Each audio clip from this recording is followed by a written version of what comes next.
Hello, friend. We're back. We are sitting in my baby crib nursery. As you can see, I got the crib rail here, another crib rail here, and then we have this one in the middle that snaps like this. Ta-da! Anyway, so we're gonna do a part two of my experience going into a psychiatric asylum, mental hospital, psycho ward, the cuckoo house, one flew over the cuckoo's nest, whatever you want to call it. So when you first get there, you have to admit yourself into the emergency room. Then you have to do like an evaluation with some nurse to see if you are qualified to go. It's all about the money and insurance, but secondary, it's all about up here, supposedly, your brain. Then, if they have availability or a room, that's another thing, they'll take you. Let's just talk about real quick. Don't bring these things, lessons learned. They give it back to you, but you got to be careful nowadays because these nurses and doctors are in their 30s and 20s and they're modern, and some of them are feminist, like dykey, kind of like masculine, dominant, progressive, aggressive women, very modern, angry, I hate men, I don't need men type of mentality shit. Anyway, don't bring your phone. Write all the phone numbers down you need because you're not going to get it. They'll give it to you just for like a second to get numbers out of your phone. Then they take it and put it in this like stupid like cooler, not a refrigerator, but ever since my phone was in there for like 22 hours, it's been acting weird, but it's better now. That was like a week ago.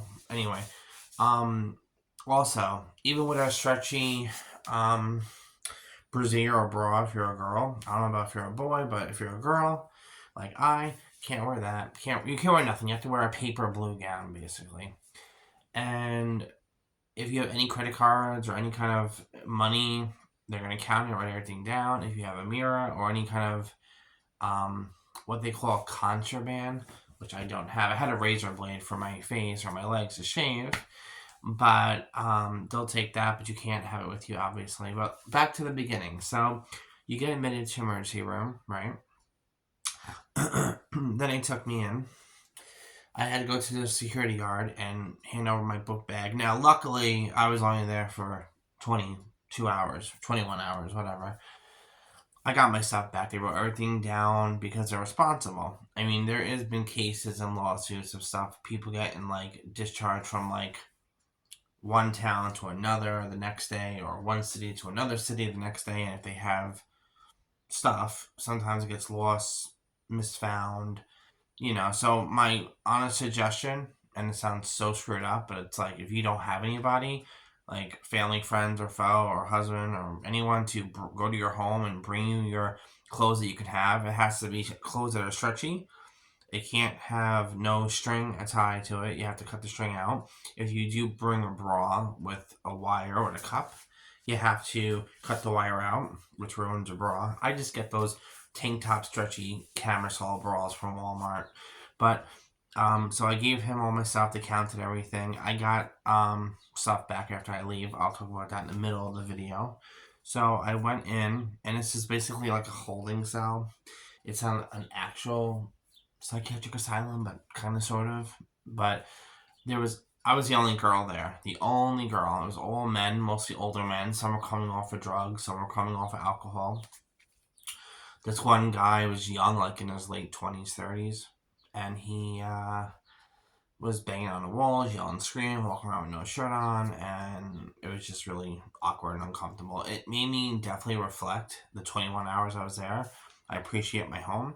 I appreciate my toys. I'm grateful for my income and my disability. I'm grateful for my health, my life. I'm grateful for the loved ones I do have, like Daddy, my mom, when she was here, my grandma still, and maybe some people that are supposedly acquaintances, maybe friends. I don't even know anymore.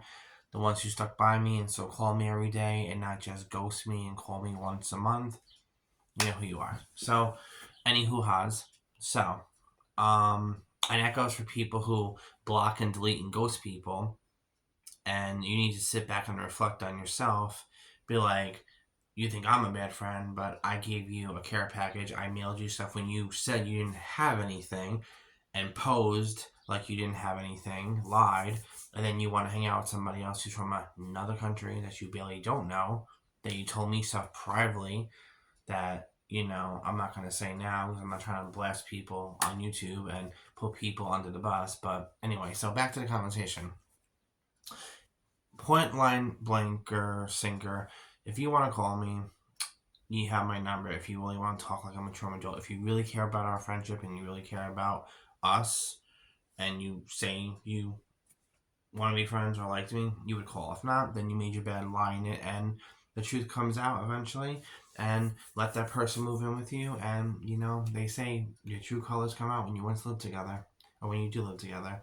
Your true self comes out. So, and I'm not going to go any further with that, but it's whatever. But anyway, so I got to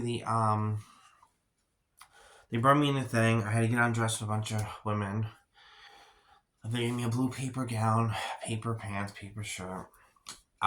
They gave me the phone. I called my daddy / boyfriend, and then I wrote the number down on paper. Now they have a phone. Now remember, every hospital, every doctor's office, every psychiatric asylum, a ward, mental hospital, cuckoo house, one floor of the cuckoo nest, psychiatric asylum, mental hospital, whatever you want to call it, they all have different rules and regulations. Some of them might let you wear a cami bra as a girl so you don't feel naked and uncomfortable. But there's no why. But you have to take it off, shake it inside out, blah, blah, blah. According to my daddy, it's like going to jail and prison. At least what he told me. But not as bad, obviously. But, look at my mommy's pillow. Is it nice and sparkly? So it's just like my mama. Nice with a cancer. Still cigarette smoke. Still some of her body odor and perfume on it, which I love and miss every day. I have videos on it. Check out the playlist. Check out my second channel on the post. Talk about it on my second channel too. Yeah. Anyway, so if you want to find my second channel, check the post on the channel. Community post / post is a screenshot of my second channel. You can subscribe. I'll meet you over there. So back to the story. Thank you so much. I know. So, I had to get undressed. They gave me the paper gown. I had to go for a EKG and blood work. So what they do is they take these sticky things. Never had it done to me. I had to lift up my shirt. Should have put it under my chest. Blah, blah, blah. I had to stay still. Couldn't be panicky or nervous. Okay. So all the doors are made out of like a foam, like a rubber foam mat. Like, those gym mats in the 90s that are Velcro? This had magnetic strips in it. So that you have some kind of privacy, but you can either move the mat up or down. But either way, you're going to have like this much gap space between whether it's bottom or top. So yeah, the beds are bolted into the middle of the floor. Literally, the mattress is made out of some kind of like rubber pee kind of like. So if you pee or bleed on it, they can wipe it up with bleach. I've seen them clean the mattress. They spray bleach, disinfectant wipes. If you spill anything, water. If you pee on the floor, they just wipe everything up with bleach and cleaning supplies. And they also keep the AC on all the time, all year round, 24/7, because they want to regulate the temperature. Because if it's colder, you can't get sick, you can't get germs spread as much as if it was warmer climate and temperature. Germs spread more in hotter temperatures than they do in the cold. So they keep the AC on. It's always cold. But they give you 2 or 3 blankets. I walked around with a blanket on me. I felt like I was an Amish girl with a little cape Amish thing around me, a blankie around me. Anyway, the doctor takes forever, at least my experience, of getting to see you and talk to you. Then you talk to the doctor about why you're there, how you got there. Do you have a plan to leave? Do you want to go to the hospital? Do you want to stay there? Do you want to go home? 2 people I talked to, they were getting transferred to another city, which is about 45 minutes from the hospital I was at. And the other guy was getting transferred to another place that was 30 minutes away. So they left the following morning when I was still sleeping around like 1 a.m. But they were there for almost 24 hours before I even got there.